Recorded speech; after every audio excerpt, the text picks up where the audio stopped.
কক্সবাজার ভ্রমণের দ্বিতীয় পর্বে আজকে আমরা ঘুরে বেড়াবো এই সুন্দর হাউস বোটে করে। তো আমরা এই হাউস বোটে করে কোথায় কোথায় ঘুরলাম আর কেমন ছিল আমাদের অভিজ্ঞতা এই হাউস বোটের, সেটি তুলে ধরবো আজকের এই ভিডিওটিতে।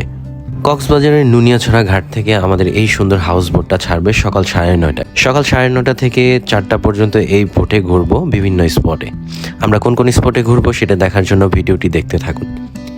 এই হাউস বোটের টিকিট জন প্রতি 1200 টাকা করে, সাথে লাঞ্চ প্যাকেজ থাকবে আর 3 বছরের নিচের বাচ্চাদের জন্য সম্পূর্ণ ফ্রি। বোটটা ছাড়ার সময় হয়ে গেছে, তাই এখন বোটে উঠে গেলাম। আমাদের সিট উপরের তলায়, দেখতে পাচ্ছেন অনেক মানুষ যাচ্ছে আজ। এই হাউস বোটটিতে উপরের তলায় মোট 50টার মতো সিট রয়েছে। আমাদের সিটটা বেশ ভালো ছিল, এরকম সোফায় বসে সুন্দর সমুদ্র দেখতে দেখতে যাব। আর এটা হচ্ছে হাউস বোটের নিচ তলা। এখানে খাবারের একটা ক্যান্টিন রয়েছে, তারপরেই রয়েছে ওয়াশরুম আর তার সামনেই দুটো কেবিন রয়েছে। বোটে উঠতেই আমাদেরকে ওয়েলকাম ড্রিঙ্কস দিয়ে স্বাগতম জানানো হয়। তো আল্লাহর নাম নিয়ে আমাদের বোটটা ছেড়ে দিল।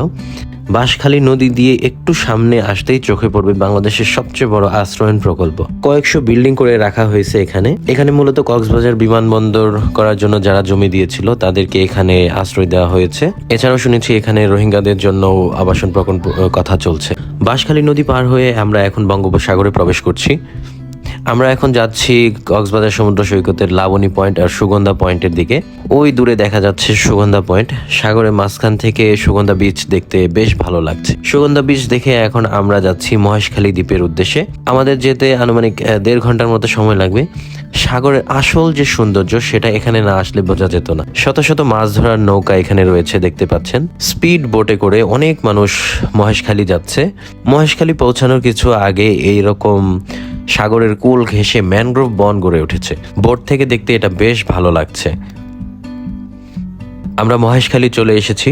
সমুদ্রে ভাটার সময় হওয়ায় জাহাজ ঘাটে যেতে পারবে না, তাই এই ট্রলারে করে আমাদের যেতে হচ্ছে। আমরা ট্রলার থেকে নেমে এরকম রাস্তা দিয়ে হাঁটছি। তো এটাই হলো মহেশখালী। এখানে অটো দিয়ে মহেশখালী বিভিন্ন স্পট ঘুরে দেখতে পারবেন। মহেশখালীর বিভিন্ন জায়গা ঘোরার জন্য বোট আমাদেরকে 1.5 ঘন্টা সময় দেয়। এর মধ্যে আমরা একটা বৌদ্ধ মন্দির, শুটকি পল্লী সহ আরো কয়েকটা জায়গা ঘুরে দেখেছি।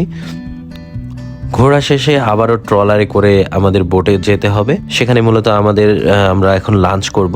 যাই হোক, আমরা বোটে উঠে লাঞ্চ শুরু করে দিয়েছি। লাঞ্চ প্যাকেজে ছিল পোলাও, রোস্ট, চিংড়ি, সবজি আর ডাল। খাবার মোটামুটি ভালো ছিল। আর এই হাউস বোটের যারা স্টাফ ছিল তাদের ব্যবহারও মোটামুটি আমার কাছে ভালো লেগেছে। তো আপনারা চাইলে কক্সবাজার আসলে একটা ভিন্ন রকম অভিজ্ঞতা নেওয়ার জন্য এই হাউস বোটটিতে করে ঘুরতে পারেন। আমাদের বোটটি এখন আবার কক্সবাজারের উদ্দেশ্যে যাত্রা শুরু করবে। এই হাউস বোটের টিকিট কিভাবে কাটবেন সেটা ডিসক্রিপশন বক্সে দেয়া থাকবে। তো আজকের ভিডিওটি কেমন লাগলো সেটি অবশ্যই কমেন্ট করে জানাবেন। আর নতুন নতুন ভিডিও পেতে অবশ্যই চ্যানেলটি সাবস্ক্রাইব করবেন। আল্লাহ হাফেজ।